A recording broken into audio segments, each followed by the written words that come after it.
Nah, terus selain selain apa dalam tanda kutip tantangan dalam hal intelektualitas yang membuatmu sering galau gitu, aku iso rayo lanjut rayo gitu, kemudian ada lagi nggak hal lain yang membuatmu galau gitu, membuatmu bertanya-tanya iki bener dalanku rasih gitu.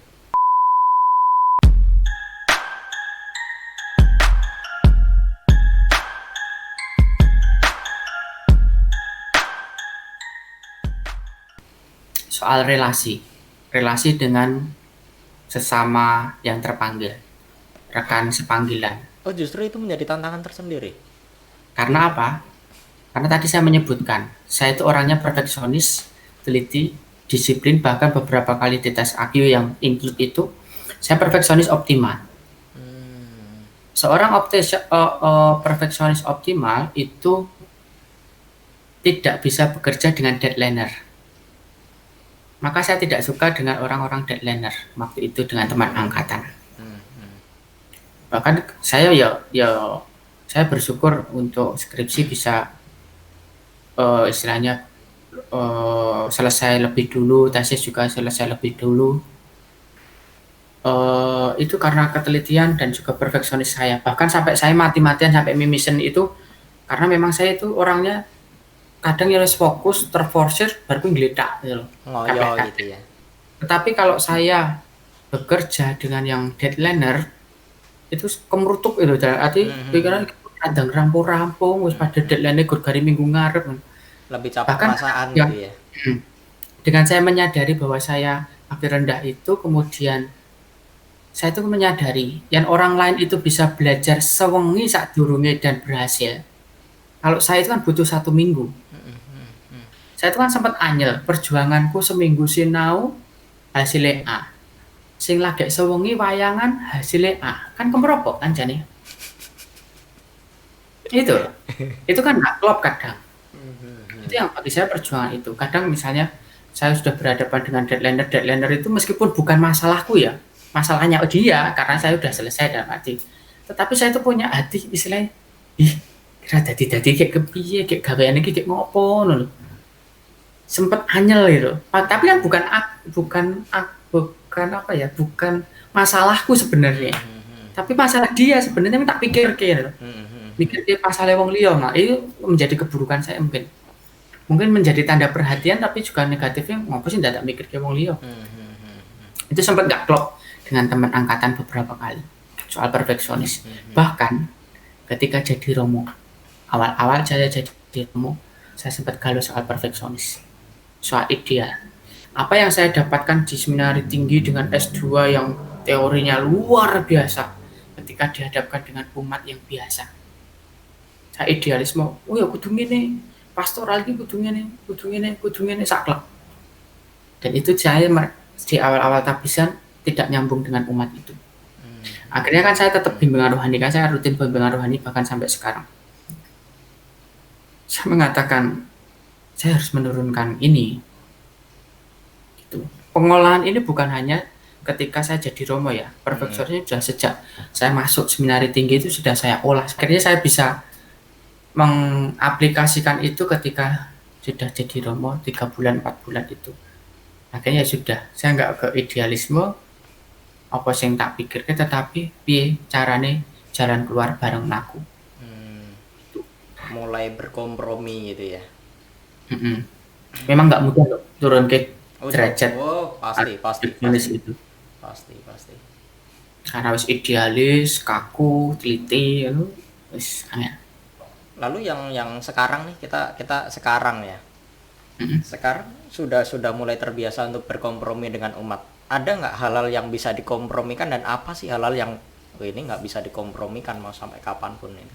Kalau soal prinsip magisterium ajaran gereja saya ketat. Tetapi kalau soal pastoral, pelayanan, saya bisa kompromi. Bedanya apa nih, Mau? Nah, kalau ajaran gereja kemudian itu kan pasti ya dari istilahnya dengan dokumen-dokumen itu nggak mungkin toh kita karena sudah tertulis misalnya dengan liturgi harus ini kan sudah tertulis kan. Tapi kan penyampaian pastoralnya dari ajaran gereja ini ke mereka itu kan ya nggak mudah. Ada prinsip dasarnya ini. Kan ada anggapan kok liturgi kaku, ini harus ini itu, ada aturan ini itu. Gitu sih lebih pada. Akhirnya ya saya bisa belajar.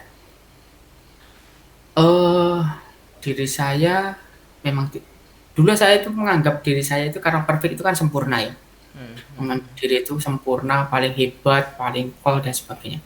Itu benar-benar runtuh ketika saya dihadapkan dengan umat yang biasa. Aku ngomong kumuru terus, niku nopo napa Romo?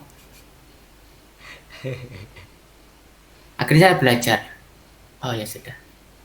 Harus menurunkan penyampaianku harus bisa ke tengah umat itu bagaimana. Bukan idealisme tapi dengan cara-cara kehidupan mereka itu bisa diterapkan. Oh begitu. Itu yang terobosan-terobosan yang saya buat. Ya sekali lagi memang nggak mudah. Kalau di skala ya 10/0 loh, 10/1 loh perfeksionis saya itu. Begitu. Tapi lambat laun ketika saya belajar menerima diri lagi, ya wes aku perfeksionis itu menjadi bagian. Tapi satu saat perfeksionis juga menjadi istilahnya mengajarkan saya akan ketidaksempurnaan diri saya. Itu. Maka ya sudah akhirnya sekarang enjoy di paroki dan sebagainya. Apalagi di Wonosari Nyun Sewu ya saya tidak merendahkan soal ini kan. Ya bagaimana dengan simbah-simbah dengan yang tua-tua yang SDM-nya yang ya bisa dibilang ya demikianlah. Maka ya harus benar-benar sabar waktu itu. Waktu ya sekarang ini sih. Oh begitu. Pernah nggak mau ada masalah dengan umat gitu? Ada dong. Tentunya ada dengan kebijakan saya yang mungkin dianggap kaku atau istilahnya saya terlalu cepat dalam membuat kebijakan gitu loh. Istilahnya aku pengennya melayu, neng umatku lagu pengennya melaku gitu loh. Jadi kan rasanya tentang kebijakan misalnya aku membuat ini misalnya istilahnya kalau di KAJ itu kan sekarang ada celengan celengan ketika anak setelah berkat itu kan itu kan di tahun keadilan ini tuh adanya itu karena asal usulnya dari paroki Sedayu. Waktu itu Bapak Kardinal sebelum Bapak Kardinal datang ke peletakan batu pertama itu kami di Sedayu itu sudah membuat program solidaritas atau malaikat mandok-mandok. Jadi anak-anak setelah berkat nyemplungin koin 500, 1000 gitu dan ketika dicemplungkan mandok-mandok gitu. Seperti di Katedral Jakarta kalau kamu tahu. Nah, ketika itu kami kan nggak ngomong sama Bapak Kardinal soal ini. Kemudian waktu peletakan batu pertama ketika anak-anak setelah berkat kok nyemplung dipatungi itu, nyemplungi koin, Bapak Kardinal tanya, "Apa ini maksudnya?" Saya jelaskan sedikit. Waktu itu Romo Trin jelaskan sedikit. Nah, akhirnya kami jelaskan. Tapi sebelumnya saya flashback sebentar. Waktu pembuatan patung itu diadakan solidaritas itu saya ditolak oleh beberapa tokoh, bukan tokoh ya, beberapa orang yang merasa kok gereja kok sekarang motor duitan, kemudian segalanya kok diuangkan, berkat kok ndak nyemplungi iki ngopo. Padahal kan semangat saya adalah semangat berbagi. Jadi mereka nanti anak-anak nyemplung itu nanti 3 bulan sekali itu dibuka celengannya. Itu untuk solidaritas misalnya ada temannya yang nggak bisa beli buku, kemudian nggak bisa sekolah, kemudian yang difabel, itu nanti posnya bisa fleksibel. Tapi anak mulai tak ajarkan mulai dari situ. Itu sempat ditolak karena dia kembali ke ajaran gereja zaman dulu. Mungkin dengan ajaran gereja, sejarah gereja zaman dulu. Yang dulu itu kan tobat itu kan kemudian kudu nyemplung. Nah, itu kan menjadi perpecahan gereja waktu itu. Nah, itu diungkit-ungkit karena dia apanya dari Kristen dia jadi Katolik, kemudian dia nolak kebijakan itu. Akhirnya ketika Bapak Kardinal menyampaikan itu di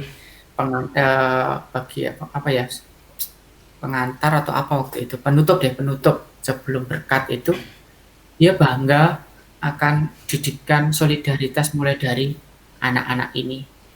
Maka dia istilahnya kemudian booming tuh waktu itu Saya akan membuat ini, program ini untuk di Keuskupan Agung Jakarta Jakarta. di tahun keadilan.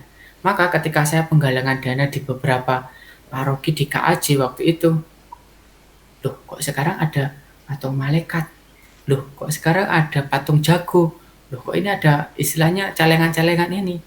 Ternyata punya Ustadz memang terinspirasi dari situ. Dari Gitu. sedari. Maka ya itu istilahnya ya perbedaan pendapat soal prinsip itu kadang ya kadang diterima orang, kadang yo namanya Romo itu ya kadang juga ada yang suka, ada yang tidak, ada yang buat gap Romo suka Romo ini, ada yang tidak. Tapi kan saya kembali kepada prinsip saya, kalau jenengan tidak suka dengan pribadi saya oke, tetapi saya tidak akan kemudian tidak senang dengan pribadi Anda, tetapi saya tetap akan mendampingi, tetap melayani Anda sebagai bagian dari umat saya. Itu sih prinsip saya. Oke, oke. Lalu pertanyaan, nggak tahu akan terakhir apa enggak. Apakah litani serba salah Romo yang dulu selalu viral di kalangan kita? Tahu kan ya, Mo? Litani serba salah Romo. Sempat baca sini aku lali sini.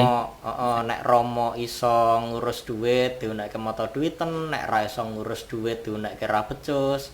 Nek Romo cedak karo umat diunekke caper apa-apa, nek ra cedak kok diunekke kaku. Dadi koyo Romo ki ngopo wae salah ngono lho. Nah, apakah itu masih berlaku nggak sih? Masih terjadi nggak sih hal-hal seperti itu? Kalau terjadi ada, ya itu kan tergantung perspektif orang ya. Karena ya masing-masing umat itu kan punya pandangan masing-masing tentang romonya ya. Bahkan mungkin dalam tanda kutip merasa mengidolakan dalam tanda kutip. Bahkan sampai misalnya yang semisal romo kae ora mangkat, yang semisal Ada fanatisme juga ya. ya mungkin ada yang mungkin tersakiti dengan kebijakan atau omongan romo tersebut dan sebagainya. Tapi ya itu memang masih terjadi zaman sekarang gitu loh. Sampai saat ini masih. Mungkin umat itu hanya melihat blegere ya. Misalnya soal mengatur uang dianggap rabejos dan sebagainya. Tetapi kan sebenarnya ya masing-masing romo, masing-masing pribadi itu kan punya karisma masing-masing ya. Mungkin ada yang bisa fokus soal keuangan, bisa soal fokus pada manajemen, itu kan jangan kemudian kalau bagi saya jangan menyamaratakan kemampuan romo lah. Kemudian jangan kemudian beranggapan romo memang serba bisa lah. Tetapi memang ada keterbatasan yang kami punyai gitu loh. Itu yang kadang nggak diterima oleh umat itu loh. Kadang umat ini apa-apa kan Romo kan mesti Romo bisa, Romo ki iso ngayai kabeh. Kan anggapannya sampai sekarang mungkin kamu juga sempat mendengar tuh, Romo itu mesti pinter, Romo ki iso ngene iki. Jadi itu kan karisma. Dari umatnya tuh kayaknya menuntut Romo tuh harus sempurna gitu loh. Iya. Ini itu padahal ketika itu sesuai pun pasti akan jadi punya pikiran yang lain lagi gitu loh. Ketika Romo taat sama liturginya, memang benar-benar jago soal liturgi, nanti dikatakan kaku. Ketika liturginya ya banyak hal yang dikompromikan gitu ya. Dia omongin, iki Romo ngerti liturgi ra sih, ngono koyo apa ya? Umat sangat banyak menuntut gitu loh, Romo ki kudu ngene gitu loh. Jadi udah gak melihat Romo itu ya sebagai manusia pada umumnya juga gitu. Ada hal-hal yang dengan segala keterbatasannya juga gitu loh. Nah, itu dari kaum Romo sendiri atau dari jenengan itu menyikapi itu gimana? Iya. Saya secara pribadi menyikapi adalah meskipun saya Romo, kemanusiaan pun saya masih ada. Tetapi saya berjuang bagaimana sebagai rohaniwan. Rohaniwan, jadi seorang rohaniwan itu tidak mudah. Tokoh umat menjadi yang dalam arti yang di depan. Kalau itu kan, maka ketika saya merasa paling sempurna, perfeksionis tadi, saya harus mengingat bahwa di dalam diri saya ada kelemahan. Tapi sekali lagi, saya bisa mengcounter kelemahan saya dengan hal positif yang saya punyai, yaitu dengan apa tuh yang bisa saya berikan, meskipun saya kurang dalam hal ini, apa sih yang bisa saya berikan kepada umat? Misalnya, umat menuntut banyak soal ini, itu. Oke, tapi saya harus misalnya umat akan memberikan sesuai istilahnya memberikan pelayanannya dengan optimal ketika romonya juga mau turun. Dalam arti gampang, ketika dimintai tolong atau sakramen dan sebagainya gampang. Istilahnya bukan diudes ya, apa istilahnya ya? Ya bisa bilang diudes ya, saya melakukan ini supaya romo ya. Maka saya ya istilahnya ketika umat bisa berjuang, bisa memberikan pelayanan yang baik, ya saya sebagai gantinya saya harus melayani dengan baik meskipun saya mungkin ya di tengah kekurangan kemanusiaan saya. Hal yang paling kerasa adalah minyak suci. Jam 1, jam 2 pagi. Kemanusiaan saya kan pengen tidur. Kemanusiaan saya kan pengen lanjut mimpi saya karena lelah dan sebagainya. Ketika di awal-awal jadi romo dibangunkan jam-jam segitu, saya sempat marah. Karena istilahnya nyawone iki urung nglumpuk lho.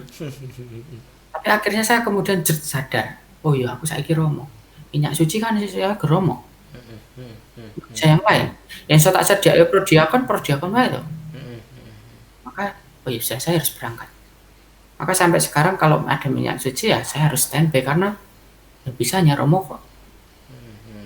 Keselamatan jiwa-jiwa. Mungkin beberapa hari yang lalu jenengan lihat postingan saya ketika malam-malam menyusuri hutan, kemudian jalan yang kemudian seperti itu, becek dan sebagainya, perjalanan ke tengah umat yang terjauh itu 1 PP 2 jam, malam-malam itu kan, iya bagaimana lagi? Ini adalah pelayanan saya itu loh. Saya itu paling gelo ketika dihubungi minyak suci neng kedisian. Yo memang ki kersane Gusti yo, tapi kan urung tak sangoni lho istilahnya. Itu. Orang disangoni wis mangkat dhisik gitu ya. Atau saya pas tidak di pastoran itu, kemudian ketika masih di Jogja misalnya, kemudian harus segera minyak suci padahal tempatnya jauh. Kadang gimana itu? Gundah gulana. Itu. Jadi itu ketika jenengan merasakan hal-hal yang membuat jenengan merasa sedih adalah ketika ada yang minta perminyakan suci tapi belum sampai diberi perminyakan sudah dipanggil Tuhan dulu ya. Ya saya bukannya kemudian pengen mendahului kehendak Allah ya istilahnya itu ya. Tetapi apa ya, saya punya istilahnya manusia itu kan banyak dosa. Kan dengan perminyakan suci kan dosanya bisa diampuni. Paling tidak saya bisa menyelamatkan 1 jiwa itu. Maka saya menulis waktu itu di status WA saya, Salus Animarum Suprema Lex. Keselamatan jiwa-jiwa adalah hukum tertinggi. Ketika saya bisa memberikan bekal pada jiwa-jiwa itu merasa lega itu. Itu.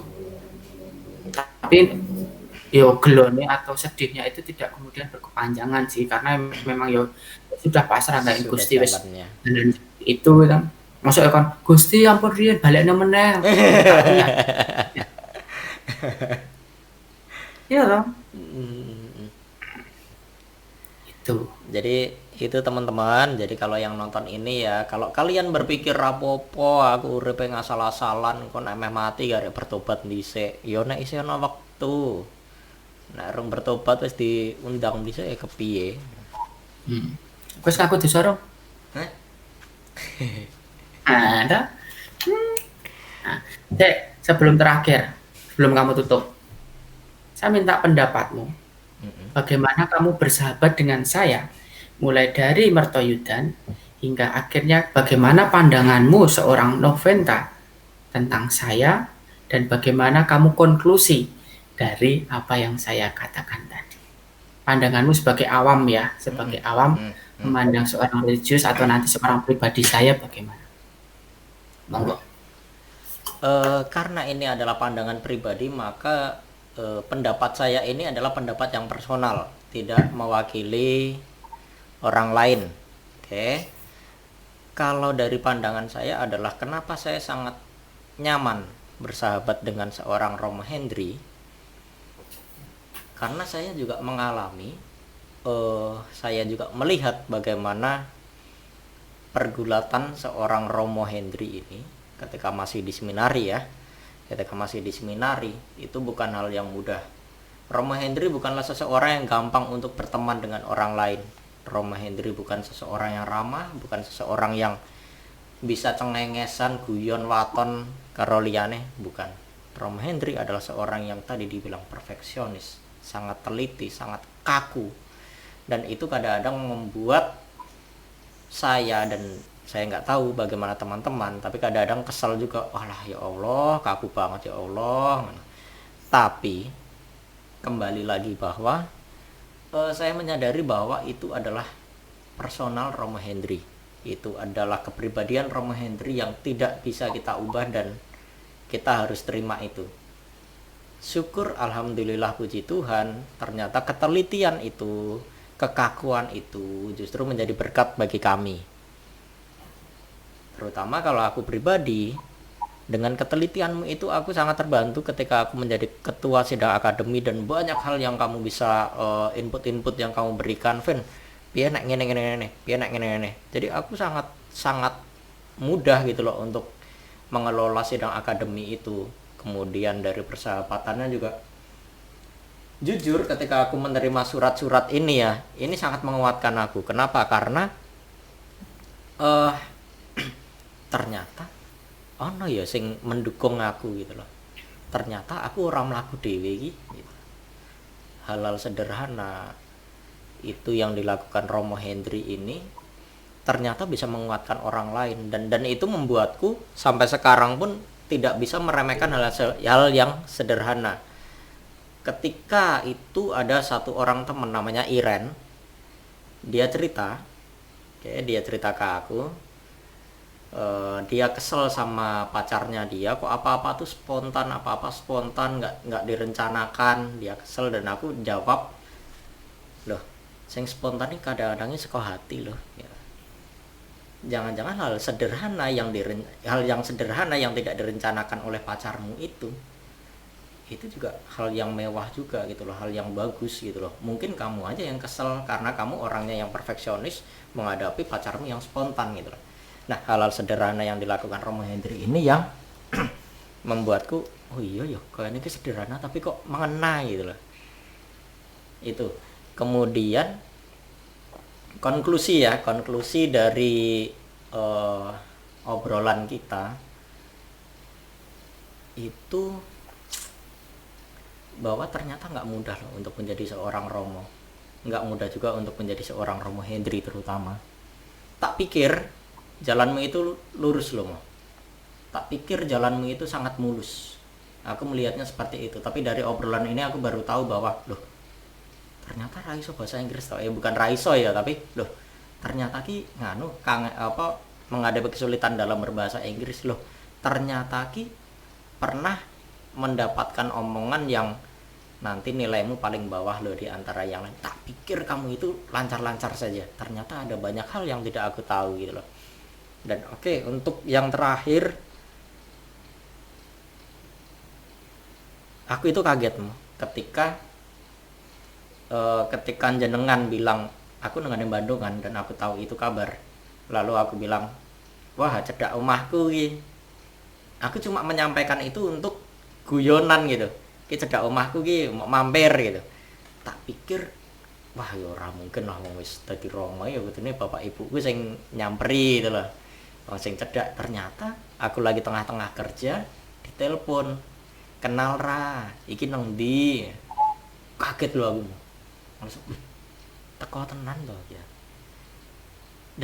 Dan kalau tadi jenengan bilang aku pengen dadi Romo sing merangkul umat, sing bisa ngayomi, aku sangat merasakan itu. Aku sangat-sangat merasakan komitmenmu untuk menjadi Romo yang mengayomi, Romo yang dekat dengan umat, Romo yang bahasa Jawanya gerapiak ya. Romo sing gerapiak.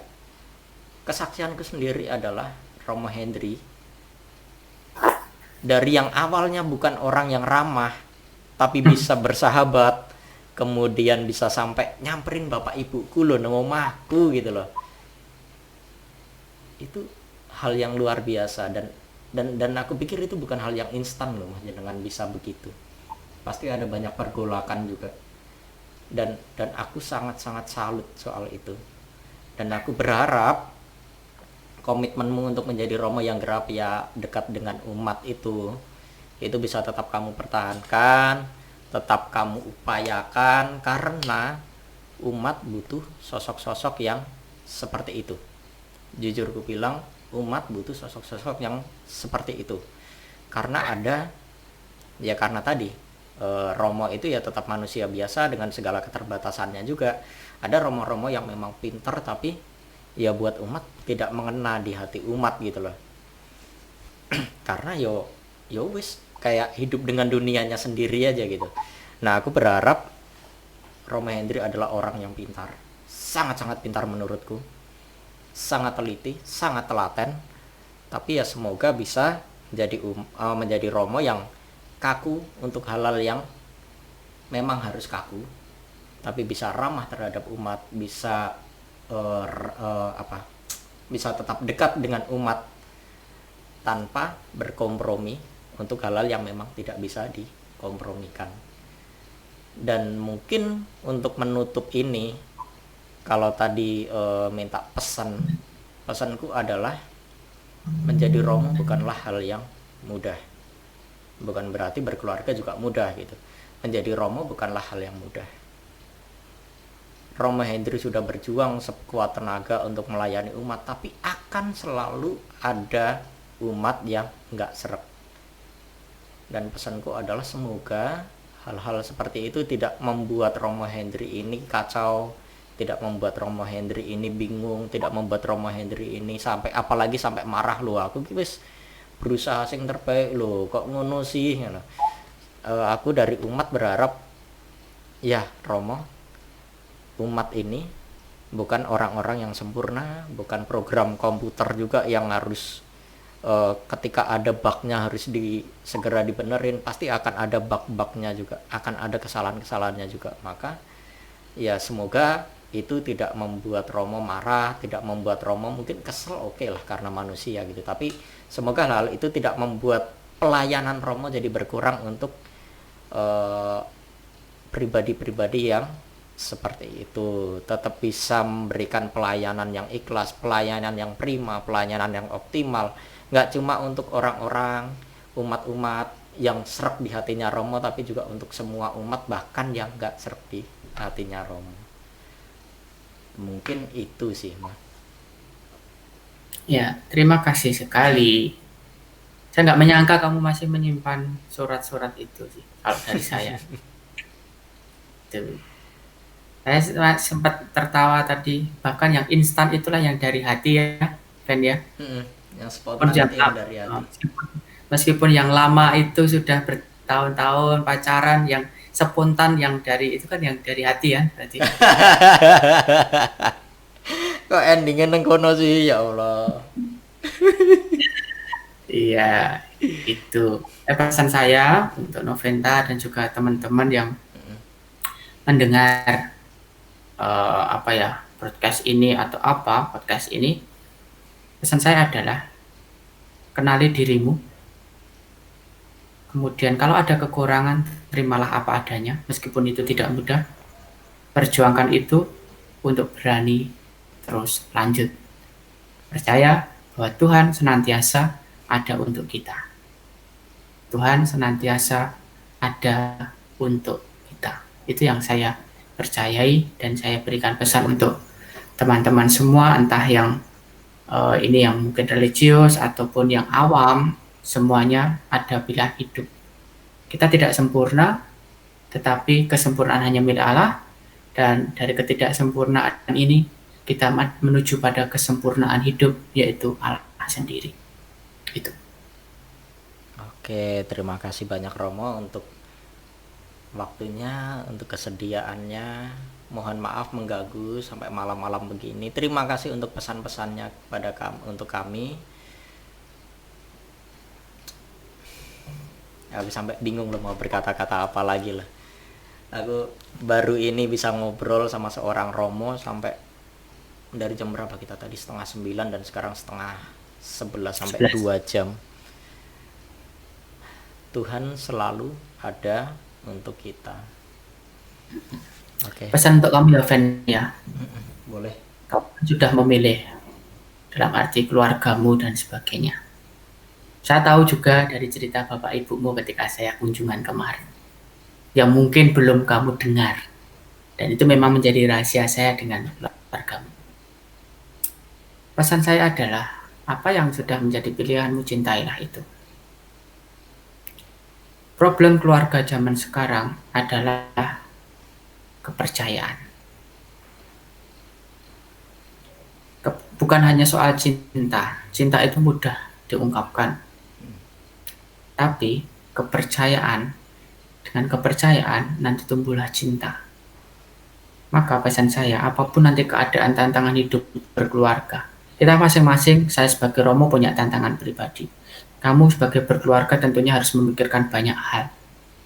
Tentang anak, istri, dan sebagainya, pekerjaan, dan sebagainya. Maka pesan saya, jadilah dirimu sendiri. Apapun orang lain yang kamu katakan, boleh kamu terima, kamu sharing, kamu saring. Tapi jangan sampai kemudian kamu lemah, kamu tidak berdaya. Saya belajar banyak dari bisa menerima diri yang tadi saya ungkapkan. Itu. Noventa yang saya kenal adalah Noventa yang tangguh. Noventa yang mau berjuang. Yang tidak mau ngerusui orang lain, bahkan orang tuanya. Bahkan ketika dia mau keluar, teman-teman, dia itu sebenarnya tidak mau ngomong sama orang tuanya. Dia nggak berani. Tetapi saat ini sudah menjadi pilihanmu untuk ini. Entah ini nanti kamu cut atau apa, terserah. Dengan latar belakang Nyon Sewu keluargamu. Kemarin Bapak Ibu juga sempat nangis menceritakan soal ini. Kamu, Windu, Kang Masmu, dan sebagainya. Referennya tetap sama. Ibu seminari kok rano sing dadi. Maka saya tidak menyalahkan teman-teman kamu, masmu, atau adikmu. Saya juga tidak menyalahkan ibumu. Tapi saya cuma memberikan peneguhan. Bu, mboten sah khawatir. Semua pilihan hidup itu ada di tangan Tuhan. Kita nggak tahu ke depannya mau apa. Tapi kita percaya Tuhan selalu ada. Maka pesan dari ibumu yang bagi saya, untuk saya, dan untuk kamu adalah tetap dengan apa yang kamu ada dalam dirimu, hatimu, sikapmu, dan lain sebagainya. Masa lalu boleh menjadi dalam tanda kutip pijakan, tapi jangan sampai masa lalu kemudian akhirnya membuat perpecahan atau istilahnya kegundahan hati lah istilahnya. Kok aku ndek mendak iso ngene ya, kok aku ndek mendak iso ngene. Tapi anggaplah itu mengcounter dari hal yang mungkin ya dipandang orang lain negatif. Nuwun sewu, mungkin ibumu pernah mendengar kok anaknya Pak Jamari seminari rada di kabeh toh. Kemudian saya juga dengar kok adike kae ketok kae toh, mesti metu mergo cewek ini. Itu sempat saya dengar. Tetapi sekali lagi yang ingin saya katakan kepada orang tuamu kemarin itu dan juga untuk jenengan adalah pilihan hidup itu unik. Seperti tadi saya berusaha untuk mengenali bahkan menerima diri saya yang tak sempurna itu nggak mudah. Karena orang perfeksionis menerima yang ketidaksempurna itu nggak mudah. Maka kamu harus menyadari itu. Ketika kamu nanti di dalam hidup berkeluarga ada tantangan, kemudian ada kesulitan, jangan sampai kemudian bener kayak awake dhewe. Harus ada yang mengalah, meskipun itu bukan untuk kalah. Mengalah itu sebagai tanda bukan untuk gengsi atau apa, tetapi lebih pada untuk suasana, karena kamu kan bukan hanya dirimu sekarang berkeluarga, itu kan kamu satu keluarga, bahteranya itu. Maka apapun, komunikasi, kepercayaan itu harus segera dibangun, harus selalu dibangun. Kalau tidak nanti saling curiga, akhirnya itu timbul sedikit demi sedikit perpecahan. Orang banyak sekali keluarga-keluarga muda yang akhirnya apa ya, pecah. Misalnya ini salah satunya, sepele, masalah ngentut, masalah ngorok, sing awalnya ra ngerti pas pacaran dan sebagainya, itu menjadi perpecahan, rasa turu dan seterusnya. Kemudian seorang istri gajinya lebih tinggi daripada suami. Kemudian sang istri terlalu membanggakan diri. Lagi kan gajiku, kaya apa wong lanang kok ra iso apa-apa. Itu juga menjadi masalah. Maka saya sebagai imam, sebagai temanmu, sebagai sahabat hanya bisa memberikan apa ya? Setelah kita bertahun-tahun nggak ngobrol ya akhirnya. Baru kali ini malam ini saya menyediakan diri di tengah rapat dan sebagainya. Saya menyediakan diri karena apa ya? Saya ingin berbagi pengalaman, saya ingin berbagi cerita. Semoga menginspirasi banyak orang. Jangan terkungkung pada kelemahan. Tapi bangkitlah dari kelemahan itu, mengkonter dari hal yang positif yang ada. Istilahnya kertas kemudian ada satu titik hitam, jangan kamu lihat hanya satu titiknya saja. Tetapi ada warna putih yang luas yang ada dalam diri, yang belum kamu kelola, yang belum kamu olah, hingga akhirnya bisa menjadi kekuatan. Tuh. Jadi masalah keluargamu, atau masalah windu, atau kamu yang keluar dari seminari dan sebagainya, itu menjadi pembelajaran, bukan menjadi aib. Jangan sampai menjadi aib atau menjadi istilahnya persoalan yang kemudian nyun sewu, ibumu urung terima memang sampai sekarang, bahkan besok Desember ketika windu nikah. Beliau cerita banyak soal ini. Tetapi lagi-lagi saya mau ngerangkul ibumu, Pak, Bu, Noventa, windu memang rada di Romo. Tenang wae Pak, Bu, aku dadi Romo kok. Aku kan jenengan keluargane jenengan. Aku kan jenengan anggap anak. Ya wes toh. Rasa khawatir. Banyak hal kok yang perlu kita wujudkan. Melayani Tuhan tidak hanya dari jadi Romo semua. Dari keluarga mungkin nanti bisa menumbuhkan panggilan. Siapa tahu putune jenengan dan sebagainya. Saya bilang demikian sama Bapak Ibu seperti itu. Itu yang ingin saya sampaikan. Entah terserah nanti kamu bisa men-sharingnya atau mensaringnya, silahkan sebijak Anda mungkin. Tapi saya ingin share itu supaya tidak menjadi kegundahan yang mungkin belum kamu ketahui. Itu.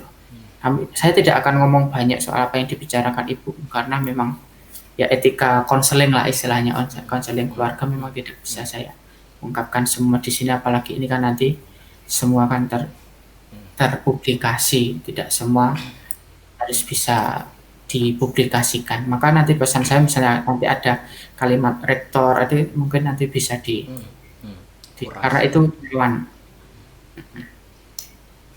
Itu sih pesan saya. Tetap semangat, tidak mudah hidup di Jakarta.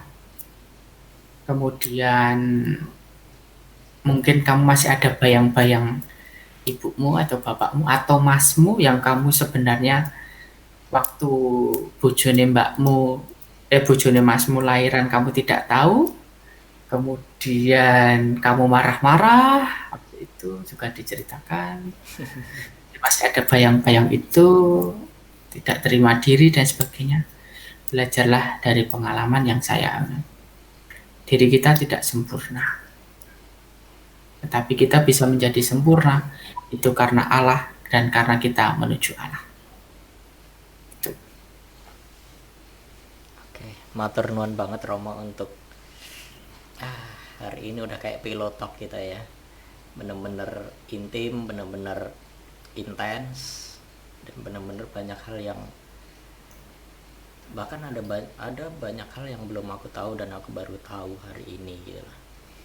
Terima kasih buat penguatannya, untuk peneguhannya, untuk pesan-pesannya semuanya. Dan ini akan terekam dan akan bisa aku lihat dan banyak orang lain lihat dan bisa diputar berkali-kali. Dan ya sekali lagi terima kasih, matur nuwun banget. Apalagi kemarin juga terima kasih sekali lagi karena udah menemani Bapak Ibu juga. Dan ada banyak hal yang Bapak Ibu mungkin tidak bisa cerita ke anak-anaknya dan bisa cerita ke Romo Hendri. Jelas matur nuwun banget Romo. Dan ya semoga kita menyadari pribadi kita menyadari bahwa kita tidak sempurna, dan seperti yang dipesankan Romo Hendri tadi, di tengah ketidaksempurnaan kita menuju kepada Tuhan, karena ya Tuhan yang menyempurnakan kita. Matur nuwun banget Romo. Ada quote menarik nanti untuk bisa jadi judul mungkin. Iya boleh, monggo. Berikanlah hatimu untuk mencintai, ulurkanlah tanganmu untuk melayani. Ya pun aku TKI sumbangan judul. Matur nuwun banget Romo untuk quote-nya, untuk penguatan, untuk ngobrol-ngobrolnya kita hari ini. Tutup sembahyang yuk, dan tak berkahi. Yuk. Itu langsung sembahyang ya berarti. Ya. Dalam nama Bapa dan Putra dan Roh Kudus. Amin. Selamat malam. Bapak, terima kasih kau berikan kami kesempatan untuk berbagi cerita, berbagi pengalaman, hingga akhirnya kami satu sama lain mampu terbuka untuk mengenali Engkau di dalam setiap karya hidup kami. Kami tahu perjalanan hidup kami masing-masing. Kami tahu bahwa Engkau tidak pernah melupakan kami. Engkau selalu hadir di tengah-tengah kami, menguatkan kelemahan hidup kami. Maka pada malam hari ini kami bersyukur dan berdoa secara khusus untuk Noventa dan keluarganya. Semoga senantiasa Kau berkahi, Kau berikan rahmat kesehatan, kesejahteraan, kelancaran pekerjaan, hingga akhirnya keluarga Noventa dan orang-orang yang ada di sekitarnya sungguh bisa menjadi berkat bagi apa dan siapa saja. Pada malam hari ini ya Tuhan, kami bersyukur dan akan beristirahat.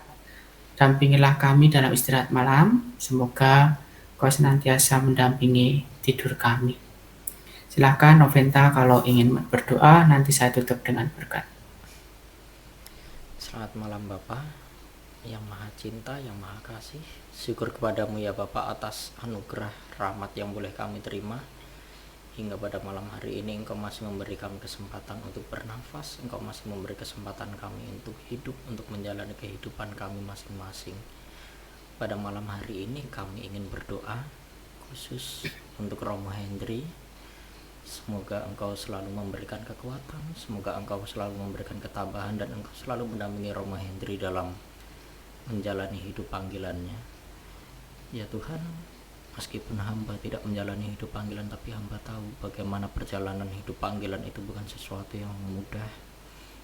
Mungkin Romo Hendri kadang membutuhkan sosok untuk sharing, sosok untuk bercerita, tapi mungkin tidak setiap waktu bisa mendapatkannya. Kiranya Tuhan selalu mendampingi, kiranya Tuhan selalu memberkati Romo Hendri untuk selalu kuat, selalu bersemangat dalam menjalani panggilannya, sehingga benar-benar panggilannya bisa menjadi berkat bagi orang lain, dan Romo Hendri bisa menjalankan komitmennya untuk menjadi Romo yang gerapia, Romo yang ramah, Romo yang bisa mengayomi, Romo yang bisa merangkul umat-umatnya.